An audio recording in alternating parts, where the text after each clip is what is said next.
आपण आज CTET paper 1 हा पूर्ण सिलेबस ॲनालिसिस करणार आहोत, जेणेकरून आपल्याला CTETला चांगले मार्क मिळायला मदत होणार आहे. कुठल्याही परीक्षेचा तयारी करत असताना आपल्याला अभ्यासक्रम त्याचा सविस्तर समजून घेणे खूप गरजेचं असते. तर CET पहिला पेपर हा 1ली ते 5वीसाठी होत असतो, त्यामुळे आपण याच्यामध्ये परिपूर्ण विश्लेषण CET पेपर 1चं केलेलं आहे. तर यामध्ये मित्रांनो 5 मुख्य विषय तुम्हाला असतात. 150 प्रश्न टोटल तुम्हाला ॲन्सर करायचे असतात. हे 30-30 मार्कामध्ये डिवाईड केलेले आहेत. तर पहिला जो टॉपिक आहे तो तुमचा बालविकास आणि अध्यापनशास्त्र असतो. त्यानंतर तुम्हाला 2 भाषा निवडायच्या असतात. ह्या पण तुम्हाला 30-30 मार्काला बघायला मिळतात.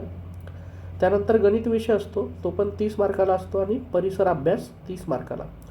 या विषयांचं आपण डिटेलमध्ये ॲनालिसिस बघणार आहोत, जेणेकरून आपल्याला जेव्हा आपण अभ्यास करू, जेव्हा नोट्स आपल्याला वाचायचे आहेत किंवा लेक्चर्स आपण कंडक्ट करणार आहोत सिरीज पूर्ण CDPची, त्यामध्ये तुम्हाला मदत होणार आहे की कुठले कुठले टॉपिक्स कव्हर करायचे. त्या टॉपिकच्या बाहेर एक्झाममध्ये काहीच येत नाही, कारण सिलेबस त्यासाठीच डिफाईन केलेला असतो.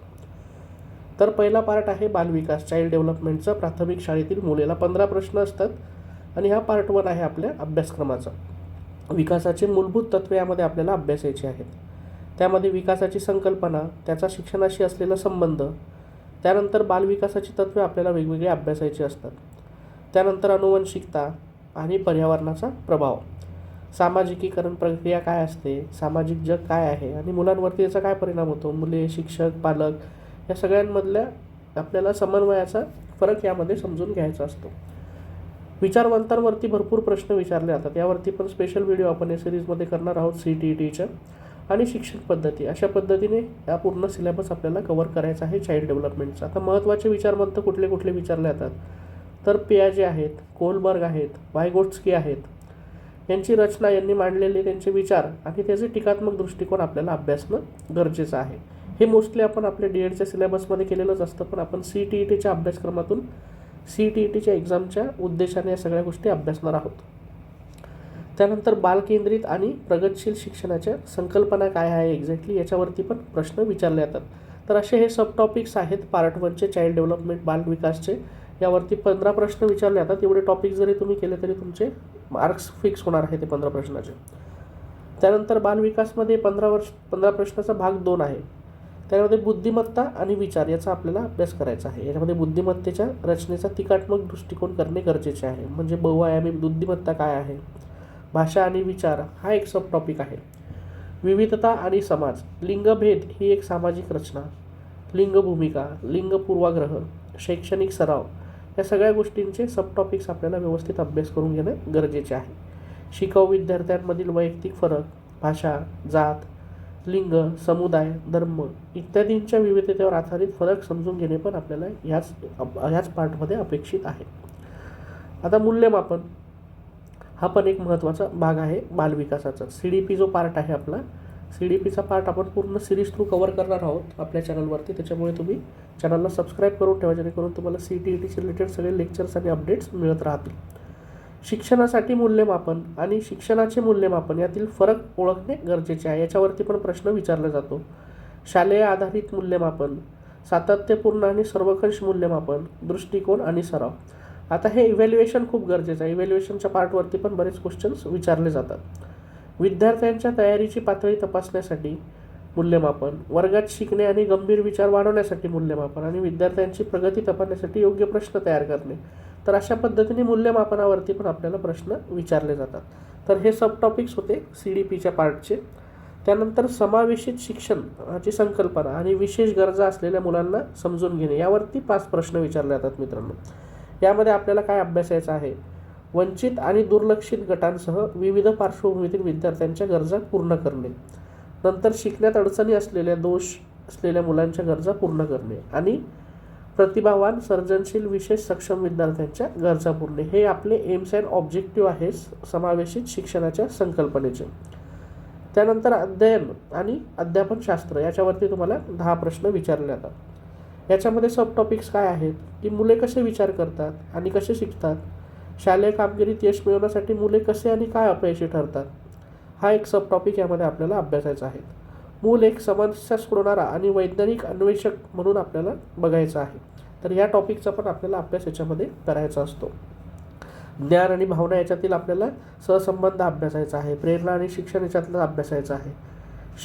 शिक्षणात योगदान देणारे घटक वैयक्तिक आणि पर्यावरणीय हे घटक पण आपल्याला अभ्यासणे गरजेचे आहेत, की शिक्षणावरती कुठल्या गोष्टींचा परिणाम होत असतो. आपण जेव्हा शिकतो तर ह्या शिकण्यामध्ये कोणत्या गोष्टीचे योगदान देणारे महत्त्वाचे घटक आहेत. अध्यापन आणि अध्ययनाच्या मूलभूत प्रक्रिया आपल्याला समजून घेणं गरजेचं आहे. मुलांच्या शिकण्याचे धोरण, एक सामाजिक क्रियापाल म्हणून शिकणे, शिकण्याचा सामाजिक संदर्भ, मुलांच्या शिकण्याच्या पर्यायी संकल्पना समजून घेणं गरजेचे आहे. मुलांच्या चुका शिकण्याच्या प्रक्रियेतील महत्त्वपूर्ण टप्पे आपल्याला याच्यामध्ये समजून घ्यायचे आहेत. तर हे सब टॉपिक्स आहेत CDP ह्या पार्टचे. जो पहिला पार्ट आपण बघत आहोत आणि त्याच्यानुसार आपण क्वेश्चन्स कसे डिवाईड होतात विचारण्यामध्ये एक्झाममध्ये ते आपण बघितलेले आहे. आता तुम्हाला लँग्वेज पण डिसाईड करायचे असतात मित्रांनो. लँग्वेजचा तुम्हाला जो पार्ट असतो त्याच्यामध्ये लँग्वेज 1 आणि लँग्वेज 2 असे 2 लँग्वेजेस असतात. त्याच्यावरती तुम्हाला 30 प्रश्न विचारले जातात. आता हे 30 प्रश्न पण 2 पार्टमध्ये डिवाईड केलेले असतात, ज्यामध्ये एक पहिले भाषा आकलन तपासलं जातं आणि नंतर त्याची पेडॅगॉजी परत, म्हणजे तुम्हाला परत भाषा विकासाचे अध्यापनशास्त्र पण त्याच्यावरती 15 प्रश्न, म्हणजे अध्यापनशास्त्र जे आहे, अध्यापनशास्त्र जे आपण म्हणतो याच्यावरती तुम्हाला 60% सिलेबस पूर्ण डिसाईड झालेला दिसतो. म्हणजे आपण आपला CDP जो आहे तो पार्ट आपण जास्त मेजरली फोकस करणार आहोत. तर आता याच्यामध्ये काय विचारलं जातं पार्ट Aमध्ये लँग्वेजच्या 15 प्रश्नांसाठी, तर न पाहिलेले उतारे वाचणे. त्याच्यामध्ये 2 उतारे येतात, एक गद्य किंवा नाटक किंवा एक कविता. अशा पद्धतीने तुम्हाला लँग्वेजमध्ये क्वेश्चन्स विचारले जातात. मग यावर आधारित आकलन, निष्कर्ष, व्याकरण आणि शब्दिक क्षमतेवर तुम्हाला प्रश्न विचारले जातात. तर मोस्टली याच्यामध्ये पॅरेग्राफ आणि तुम्हाला त्याच्यावरती ग्रामर किंवा आधारित आकलन क्षमतेवरती प्रश्न लँग्वेजेसचे विचारले जातात. त्यानंतर अध्यापनशास्त्रामध्ये काय असतं महत्त्वाचं, तर अध्ययन आणि संपादन, भाषा अध्यापनाची तत्त्वे, हे सगळं आपलं D.Edला सिलेबसला आहे मित्रांनो. तरी पण आपण तेव्हा काय असतं की आपण एक्झाम ओरिएंटेड अभ्यास केलेला असतो. आता आपण कॉम्पिटेटिव्ह एक्झाम रिलेटेड अभ्यास करणार आहोत. PYQ पण आपण कम्प्लिटली चॅनलवरती अभ्यासणार आहोत. सगळे आधीचे क्वेश्चन पेपर सॉल्व्ह करणार आहोत, जेणेकरून तुम्हाला एक्झाममध्ये आयडिया येणार की कशा पद्धतीचे प्रश्न येतात आणि सॉल्व्ह करायचे आहेत.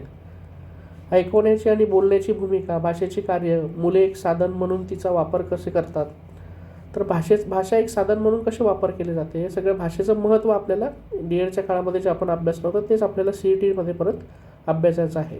मौखिक आणि लिखित स्वरूपात कल्पना संवाद साधण्यासाठी भाषा शिकण्यामध्ये व्याकरणाच्या भूमीवर टीकात्मक दृष्टिकोन, विविधता असलेल्या वर्गात भाषा शिकण्याची आव्हाने कुठली कुठली आहेत, भाषेतील अडचणी कुठल्या कुठल्या येतात, चुका आणि विकार आपल्याला याच्यामध्ये अभ्यासायचे आहेत. भाषिक कौशल्य आपण याच्यामध्ये अभ्यासणार आहोत. भाषा आकलन आणि प्रावीण्याचे मूल्यमापन, बोलणे, ऐकणे, वाचणे आणि लिहिणे या सगळ्या गोष्टी आपल्याला याच्यामध्ये ॲनालिसिस करायच्या आहेत. अध्यापन, अध्ययन साहित्य, पाठ्यपुस्तक, मल्टीमीडिया साहित्य, वर्गातील बहुभाषिक संसाधने आणि उपचारात्मक अध्यापन, अशा पद्धतीने आपण पेडागॉजीवरती पण तुम्हाला 15 क्वेश्चन आलेले दिसतील. तर 15 क्वेश्चन तुम्हाला पॅरेग्राफवरती असतात आणि 15 क्वेश्चन तुम्हाला अध्यापनशास्त्रावरती बघायला मिळतात. म्हणजे ते अगोदरचे 30 आणि आता हे 2 लँग्वेजेसचे 15 + 15. आता या कॅल्क्युलेशन आपण लास्टला करणार आहोत की CDPचा किती महत्त्वाचा भाग आहे CET-ETच्या एक्झाममध्ये. आता सेम तुम्हाला लँग्वेज 2 पण जेव्हा तुम्ही निवडता त्याच्यामध्ये तुम्हाला 2 न पाहिलेले उतारे, यामध्ये चर्चात्मक किंवा साहित्यिक किंवा वर्णनात्मक किंवा वैज्ञानिक अशा पद्धतीने उतारे विचारले जातात. आणि यावर आधारित आकलन, व्याकरण आणि शाब्दिक क्षमतेवरती प्रश्न त्यावरती असतात. तर हे 15 क्वेश्चन्स तुम्हाला असतात टोटल 2 पॅरेग्राफ्सवरती. आणि इकडे परत तुम्हाला अध्यापनशास्त्रावरती म्हणजे पेडॅगॉजीवरती तुम्हाला क्वेश्चन्स असतात. त्याच्यामुळे इकडे पण लँग्वेज 2मध्ये पण आपल्याला 15 मार्क्स पेडॅगॉजीवरती बघायला मिळत आहेत. आणि सेम सिलेबस असतो जो आपण पेपर 1मध्ये बघलेला आहे, अध्ययन आणि संपादन, भाषा अध्यापनाची तत्त्वे, जे आता आपण डिटेलमध्ये बघितलेत अगोदरच्या पेपर 1मध्ये, तीच सेम पेडॅगॉजी आपल्याला लँग्वेज 2साठी फॉलो करायची आहे. त्यानंतर गणिताचा विषय असतो. आता गणितामध्ये भाग अ आहे, याच्यामध्ये आपल्याला कंटेंट अभ्यासायचा आहे, तो 15 मार्क्सला. आता कंटेंटमध्ये काय असतं, आशय जो आहे त्यामध्ये आपल्याला भूमिती अभ्यासायचा आहे. आकार आणि अवकाशीय समाज, आपल्याला सभोवतालाची घन पदार्थ बघायचा आहे, संख्या बघायच्या आहेत, बेरीज आणि वजाबाकी बघायची आहे, गुणाकार बघायचा आहे, भागाकार बघायचा आहे, मापन, वजन, वेळ, आकारमान, घनफळ, माहितीचे व्यवस्थापन, आकृतिबंध, पैसा चलन, हे सगळे टॉपिक्स आपल्याला गणिताच्या पार्ट Aसाठी अभ्यासायचे आहेत, म्हणजे जे 15 मार्काला येणार आहे. यासाठी तुम्ही 1 to 5चे 1st to 5thचे NCERT refer करू शकता. याची पण कंप्लीट सिरीज आपण चॅनलवरती घेणार आहोत, जेणेकरून तुम्हाला व्हिडिओजच्या माध्यमातून सगळं अभ्यासाला मिळणार आहे. आणि कंटेंट पूर्ण तुम्हाला फ्री अवेलेबल असतं, तुम्हाला कुठलाही कोर्स परचेस करायची गरज नाही. आणि याच क्वालिटीचं, ज्या क्वालिटीचं मी तुम्हाला आता सिलेबस ॲनालिसिस देतो आहे, त्याच क्वालिटीचे तुम्हाला सगळे कोर्सेस बघायला मिळतील. त्यानंतर गणिताचा पार्ट बी असतो. आता याच्यामध्ये पण परत पेडागॉजिकल इश्यू आले मित्रांनो, याच्यामध्ये पण शैक्षणिक मुद्दे परत आले. याच्यामध्ये पण अध्यापनशास्त्र आपल्याला अभ्यासायचं आहे की गणिताचे स्वरूप काय आहे, तार्किक विचार, मुलांचे विचार, तार्किक नमुने आणि अर्थ काढण्याचा आणि शिकवण्याच्या धोरणांना समजून घेणे. त्याच्यानंतर अभ्यासक्रमात गणिताचे स्थान, गणिताची भाषा, समुपदीय गणित, औपचारिक आणि अनौपचारिक पद्धतीद्वारे मूल्यमापन, अध्यापनाचा समस्या कुठल्या कुठल्या येतात गणितामध्ये, त्रुटी विश्लेषण आणि अध्यापनाचे संबंधित पैलू आपल्याला बघायचे आहेत आणि निदात्मक आणि उपचारात्मक अध्यापन हा एक पार्ट याच्यामध्ये आपल्याला अभ्यासायचा आहे. तर हे 8 पेडॅगॉजिकल पार्ट आपण याच्यामध्ये अभ्यासणार आहोत. हे शैक्षणिक मुद्दे महत्त्वाचे आहेत. परत इथे आता हा अध्यापनाचा पार्ट आला, याला पण 15 प्रश्न तुम्ही बघू शकता. त्यानंतर परिसर अभ्यासाचा पार्ट असतो मित्रांनो 5वा. याच्यामध्ये आपल्याला EVS एन्व्हायरमेंटल सायन्स याला मोस्टली म्हणतो आपण. याचा पण परत कंटेंटसाठी 15 प्रश्न आहेत आणि पेडॅगॉजीसाठी त्याचप्रमाणे 15 प्रश्न आहेत. तर आता याच्यामध्ये सगळ्यात पहिले आपण 15 प्रश्नांना आपण पार्टमध्ये डिवाईड करणार आहोत. त्याच्यामध्ये आपल्याला कुटुंब आणि मित्र हा पहिला पार्ट आहे. कुटुंब आणि मित्रमध्ये नातेसंबंध, काम आणि खेळ, प्राणी, वनस्पती हे सब टॉपिक्स अभ्यासायचे आहेत. त्यानंतर सेकंड पार्ट येतो तो आहे अन्नाचा, म्हणजे फूड चेन वगैरे या सगळ्या गोष्टी, अन्न वगैरे आपल्याला हे याच्यामध्ये अभ्यासायचं आहे. तिसरं म्हणजे निवारा, चौथा पार्ट पाणी, 5वा पार्ट प्रवास आणि 6वा पार्ट आपण बनवतो आणि करतो त्या गोष्टी. हे सगळं आपल्याला या मुख्य संकल्पना ज्या आहेत त्या परिसर अभ्यासामध्ये अभ्यासायच्या आहेत. हे होते आपले सब टॉपिक्स इथल्या कंटेंटचे. आता याच पोर्शनला परिसर अभ्यासाला शैक्षणिक मुद्दे याच्यासाठी 15 प्रश्न विचारले जातात. त्यामध्ये काय असतं मग, मूल्यमापन आणि साधने, सातत्यपूर्ण आणि सर्वंकष मूल्यमापन, अध्यापन साहित्य आणि साधने, समस्या, पद्धती आणि उपक्रम, संकल्पना मांडण्याचे वेगवेगळे दृष्टिकोन, वेगवेगळे उपक्रम, प्रयोग आणि प्रात्यक्षिक कार्य, चर्चा, हे सगळे सब टॉपिक्स आहेत मित्रांनो या पार्टचे. हे सगळे सब टॉपिक्स आपल्याला अभ्यासणं गरजेचे आहेत कारण आपली एक्झाम MCQ बेस्ड आहे. त्यानंतर संकल्पना आणि तत्वे, म्हणजे EVSची संकल्पना आणि त्याची व्याप्ती अभ्यासायची आहे.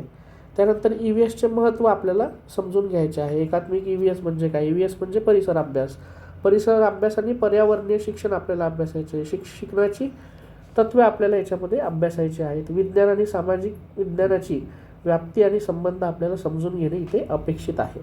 तर अशा पद्धतीने 15 मार्क परत ह्या सब्जेक्टच्या आपण पेडॅगॉजीला आपल्याला बघायला मिळतात. आता आपण हे पेडॅगॉजीच्या पेपरचं पूर्ण डिटेल ॲनालिसिस करणार आहोत. तर आपण बघतोय की टोटल 150 क्वेश्चन आपल्याला विचारले आहेत. त्याच्यापैकी 90 प्रश्न जवळपास तुम्हाला पेडॅगॉजीवरती आहेत. म्हणजे 90 प्रश्न म्हणजे किती टक्के झाले, तर जवळपास 60% तुम्हाला जे क्वेश्चन्स आहेत ते पेडॅगॉजीवरती विचारले जातात आणि 40% प्रश्न म्हणजे 60 प्रश्न तुम्हाला हे फक्त विषयाच्या कंटेंटवरती आहेत. म्हणजे गणित, EVS आणि भाषा आकलन ह्या विषयावरती तुम्हाला 60 प्रश्न बघायला मिळतात आणि तेच तुम्ही CDPचा पार्ट बघितला तर CDPचा पार्ट हा डिसाइडिंग फॅक्टर असतो CTETच्या एक्झाममध्ये. याच्यावरती आपल्याला 90 प्रश्न बघायला मिळतात मित्रांनो.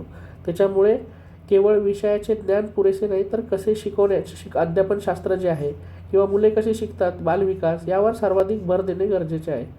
कारण बहुतांश प्रश्न हे कौशल्यांवर आधारित असतात आणि आता TET जी आहे महाराष्ट्राची आपली ती पण CTETवरती बेस्ड असणार आहे. त्याच्यामुळे आपल्याला हा CDPचा पार्ट करणे महत्त्वाचे आहे. त्यामुळे आपण चॅनलवरती सगळ्यात पहिले आता CDPचा कंप्लीट कोर्स चालू करत आहोत जेणेकरून तुम्हाला हे मॅक्झिमम मार्क्स फेच करायला मदत होणार आहे.